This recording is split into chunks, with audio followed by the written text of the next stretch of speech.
The date is November 24th, 1971, Thanksgiving Eve.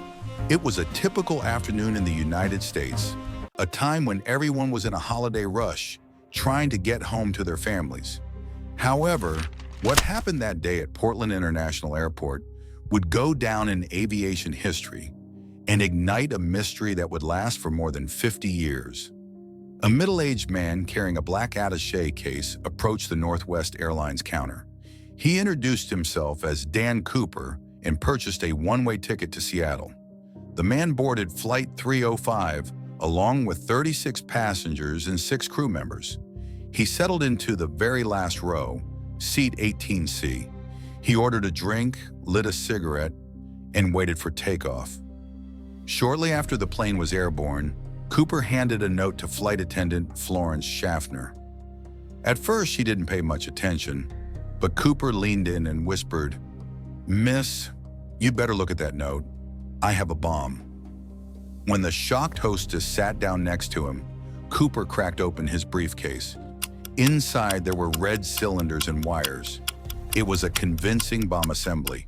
Cooper's demands were crystal clear: $200,000 in negotiable American currency, 4 parachutes, and a fuel truck standing by in Seattle to refuel the plane upon arrival. If these demands weren't met, he threatened to do the job. As the plane circled over Seattle, authorities on the ground raced against time to gather the money in the chutes. The FBI assembled 10,000 $20 bills with their serial numbers recorded. The parachutes were sourced from a local skydiving school. When the plane finally touched down in Seattle, it was dark. Cooper kept his word. After receiving the cash and the parachutes, he allowed the passengers and some of the crew to disembark. However, when the pilots and one flight attendant, Tina Mucklow, were to remain on board, Cooper's next command was startling. "We are flying to Mexico City." But he had very specific flight instructions. The plane was to fly below 10,000 feet, about 3,000 meters. The landing gear was to remain down, and the wing flaps were to be set at 15 degrees. And most critically, the cabin was to remain unpressurized, and the rear exit door, the aft air stair, was to be left open. The Boeing 727 was the only commercial airliner with a staircase that opened from the rear underbelly, making it suitable for a parachute jump. Cooper knew this. After refueling, the plane took off again.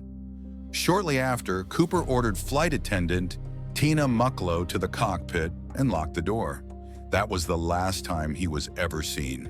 Around 8 p.m., a warning light flashed in the cockpit. The rear door had been opened.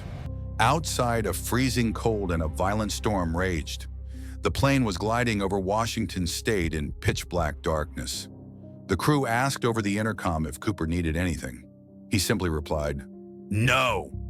When the plane landed in Reno, the aft air stair was still dangling, but Cooper was gone. He had strapped the money to his waist, taken his bag, and jumped into the night. All that remained on the plane was a black clip-on tie, 8 cigarette butts, and 2 parachutes. The FBI launched one of the largest manhunts in history the moment the plane landed. But no body and no trace of the money could be found. Years passed, theories were spun, but there was no concrete evidence. Until 1980. Exactly 9 years after the event, a young boy named Brian Ingram was having a picnic with his family on the banks of the Columbia River at an area known as Tina Bar, when he found rotting bundles of cash buried in the sand. The FBI analyzed the bills. The serial numbers matched. This was Cooper's ransom money. However, only $5,880 was there. This discovery only deepened the mystery. Did the river wash the money ashore, or did someone bury it there? The rubber bands on the bundles were still intact, suggesting the money hadn't been exposed to the elements for long or had been protected somehow. So, who was Cooper? Did he survive? Some experts argue that jumping into a freezing storm in a business suit and loafers gave him a survival chance of near zero. Furthermore, Cooper didn't choose the best parachute provided. He picked the older, non-steerable one.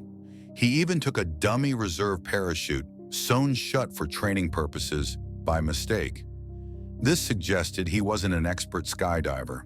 On the other hand, his knowledge of the Boeing 727 stair system, his familiarity with aviation terms, and his extreme calm fueled theories that he was ex-military or even an ex-CIA operative. Over the years, many suspects were investigated, such as Richard McCoy, who hijacked a plane using a similar method, and Robert Rackstraw, a former Green Beret, but nothing was ever proven. Titanium particles found on his tie even suggested he might have been an engineer in a metallurgy plant. In 2016, the FBI officially suspended the 45-year-old investigation. The file had reached 60 volumes, but the result was a giant question mark. Did Dan Cooper die in the storm that night, or did he escape with the money and live out his days in hiding? We may never know the answer. The only thing we know for sure is that, even if he didn't commit the perfect crime, he performed the perfect disappearance. The legend, just like Cooper did that night, continues to float in the void.